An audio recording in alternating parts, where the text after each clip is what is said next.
YCP ఎమ్మెల్యేలు అసెంబ్లీకి రారు, ప్రజా సమస్యలపై మాట్లాడరు, కానీ జీతం మాత్రం సమయానికి తీసుకుంటారు. నెలకు 1,75,000 రూపాయలు లక్షణంగా డ్రా చేస్తున్నారు. అయితే ఈ వ్యవహారంపై టీడీపీ ఎమ్మెల్యేలు తీవ్ర అభ్యంతరం వ్యక్తం చేస్తున్నారు. అసెంబ్లీకి రాకుండా జీతాలు ఎలా ఇస్తారని ప్రశ్నిస్తున్నారు.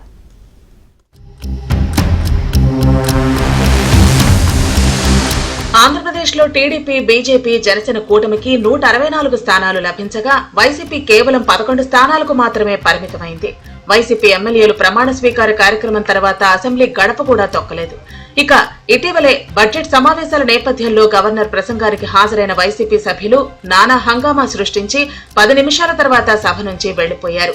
తమకు ప్రతిపక్ష హోదా ఇస్తేనే అసెంబ్లీకి వస్తామని జగన్ ప్రకటించారు. జగన్ వైసీపీ పక్ష నాయకుడిగా మాత్రమే ఉంటారని, ఆయనకు ప్రతిపక్ష హోదా దక్కే అవకాశం లేదని స్పీకర్ తేల్చి చెప్పారు. కానీ జగన్ మాత్రం ప్రతిపక్ష హోదా ఇచ్చే వరకు అసెంబ్లీకి రాబోమని, తాడేపల్లి ప్యాలెస్ లో కూర్చుని మాట్లాడతామని, దానికి అసెంబ్లీలో అధికార పక్షం సమాధానం ఇవ్వాలని డిమాండ్ చేశారు. అయితే అసెంబ్లీకి వచ్చి మాట్లాడాలని అధికార పక్షం సవాలు చేసింది.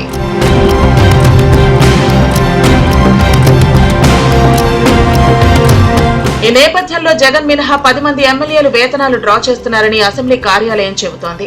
ఎమ్మెల్యేలకు నెలకు 12,000 రూపాయల వేతనం, నియోజకవర్గ అలవెన్స్ కింద 50,000, ఇంటి అద్దె అలవెన్స్ కింద 50,000, మొత్తం 1,75,000 రూపాయలను చెల్లిస్తున్నారు.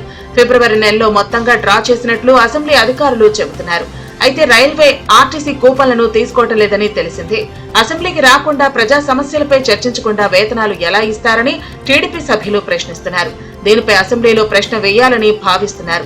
కానీ జగన్ మాత్రం అలవెన్స్ తీసుకోవడం లేదని అసెంబ్లీ వర్గాలు చెబుతున్నాయి.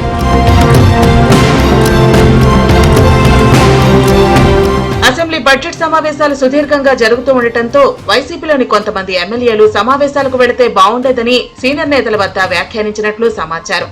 తాము కూడా జగన్ కు చెప్పామని, ఆయన వినిపించుకోవడం లేదని సీనియర్లు ఆవేదన వ్యక్తం చేశారని పార్టీలో చర్చ జరుగుతోంది.